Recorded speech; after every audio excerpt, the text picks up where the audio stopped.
രാഷ്ട്രസ്നേഹമാണോ മതസ്നേഹമാണോ വലുത്? മതത്തെ സ്നേഹിച്ചുകൊണ്ട് നിങ്ങൾ ഒരു തോക്ക് കൈയെടുക്കുകയാണെങ്കിൽ അത് ഒരു ഉഗ്രവാദിയാണ്. രാഷ്ട്രത്തെ സ്നേഹിച്ചുകൊണ്ട് നിങ്ങൾ ഒരു തോക്ക് കൈയെടുക്കുകയാണെങ്കിൽ അതൊരു പട്ടാളക്കാരനാണ്. നമ്മളെല്ലാവരും കണ്ടു ഇന്നലെ നമ്മുടെ ജമ്മു കാശ്മീരില് പഹൽഗാമിൽ നടന്ന കാഴ്ച. ഓരോ മനുഷ്യന്റെയും ചങ്ക് നുറങ്ങുന്നതാണ് അവിടെ കണ്ടത്. അവര് ഒരു പ്രത്യേക വർഗത്തെ അല്ലെങ്കിൽ പ്രത്യേക ഒരു മതത്തിലെ ആളുകളെ മാത്രം തെരഞ്ഞു പിടിച്ചു കൊല്ലുക. ഞാൻ അവിടെ ജോലി ചെയ്ത ഒരാളാണ്.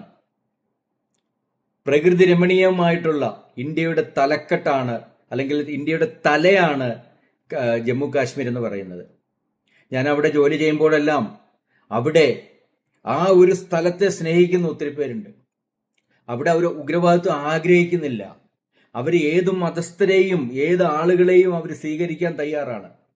അങ്ങനെയുള്ള ആളുകളിലേക്ക് മതത്തിന്റെ വിദ്വേഷം എന്താ പറയാ കുത്തി നിറച്ചുകൊണ്ട് മറ്റൊരു രാഷ്ട്രത്തെ തകർക്കാനുള്ള ഒരു ശ്രമമാണ് ഇവിടെ നടന്നിരിക്കുന്നത്.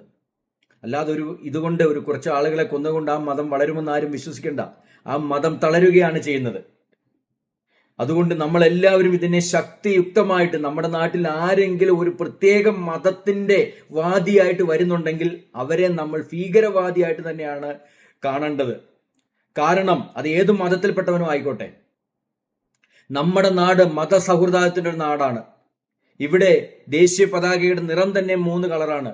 അത് നമുക്ക് എല്ലാവർക്കും അറിയാം. അതിൽ ചുമപ്പ് ആരെ സൂചിപ്പിക്കുന്നതും പച്ച ആരെ സൂചിപ്പിക്കുന്നു എന്നുള്ളതും അതുപോലെ തന്നെ വെള്ള ആരെ സൂചിപ്പിക്കുന്നത് നമുക്കറിയാം. അങ്ങനെ എല്ലാ മതസ്ഥരും സ്നേഹത്തോടെയും സൗന്ദര്യത്തോടെയും ജീവിക്കുന്ന ഈ ഒരു നാട്ടില് മതഭ്രാന്ത് കുത്തിവരിച്ചുകൊണ്ട് ആരെങ്കിലും തോക്ക് തോക്ക് കയ്യിലെടുക്കുന്നുണ്ടെങ്കിൽ അതിനുള്ള സാഹചര്യം കൊടുക്കുന്നവരെയും കൂടെയാണ് ആദ്യം നമ്മൾ ചേർത്ത് തോൽപ്പിക്കേണ്ടത്. അതുകൊണ്ട് ഇവർക്കൊന്നും മാപ്പ് അർഹിക്കുന്നില്ല. ഇന്ത്യൻ പട്ടാളത്തിന് തക്കതായ വില നൽകിക്കൊണ്ടിരിക്കുകയാണ്. നൽകിക്കരുത്, തുടച്ച് നിൽക്കും. അതിനകത്ത് യാതൊരു സംശയമില്ല മക്കളെ. അപ്പൊ നമുക്ക് ഗോദയിൽ കാണാം.